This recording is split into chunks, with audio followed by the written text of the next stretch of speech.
Friends, హైదరాబాద్లో భూకంపం ఇప్పుడే తెలుసుకోండి. ఈ విషయాన్ని తెలియాలంటే కనుక వీడియో మీరు కంప్లీట్గా చూడండి. అప్పుడే మీకు కంప్లీట్ ఇన్ఫర్మేషన్ ఏంటో అర్థమవుతుంది. అదేవిధంగా చాలామంది వీడియో చూస్తున్నారు కానీ లైక్ అని కామెంట్ చేయట్లేదు. దయచేసి లైక్ అని కామెంట్ చేయండి. లైక్ అని కామెంట్ చేయడం వల్ల ఈ ఇన్ఫర్మేషన్ మనం చాలామందికి తెలియజేసిన అవుతాం. అదేవిధంగా హైదరాబాద్లో ఎందుకు భూకంపం అనే విషయాలు మనం పూర్తిగా వీడియో తెలుసుకుందాం. ఇంకా లేట్ చేయకుండా వీడియోకి వెళ్దాం. ఫ్రెండ్స్, మయన్మార్లో ఇటీవల సంభవించిన భారీ భూకంపం ప్రపంచాన్ని వణికించిన నేపథ్యంలో హైదరాబాద్లో భూకంపం భయం చర్చనీయాంశంగా మారింది. అయితే 7.7 తీవ్రతతో మాండలే ప్రాంతంలో సంభవించిన ఈ భూకంప ప్రభావం దాదాపు 1300 కిలోమీటర్ల దూరంలో ఉన్న బ్యాంకాక్ వరకు వెళ్ళింది.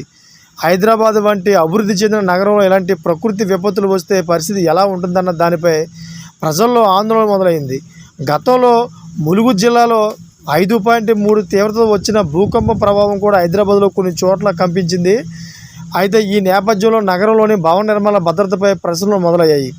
హైదరాబాద్లో ఎఫ్ఎస్ఐ అదేవిధంగా నిబంధనలకు తొలగించిన తర్వాత అనేక హైరైజ్ బిల్డింగులు గచ్చిబౌలి, కోకాపేట, నానక్రామ్ గూడ వంటి ప్రాంతాల్లో పెరిగాయి. వీటిలో లక్షలాది మంది నివసిస్తున్నారు. కానీ ఈ టవర్ల భద్రత, నీటి సరఫరా, డ్రైనేజీ వ్యవస్థలు భవిష్యత్తులో సమస్యగా మారవచ్చని నిపుణులు చెబుతున్నారు.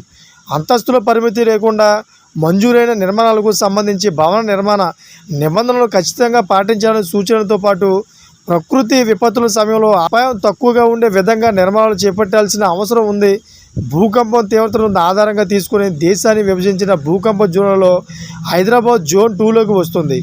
ఇది భూకంప ప్రభావం తక్కువగా ఉండే ప్రాంతంగా పరిగణించబడుతుంది.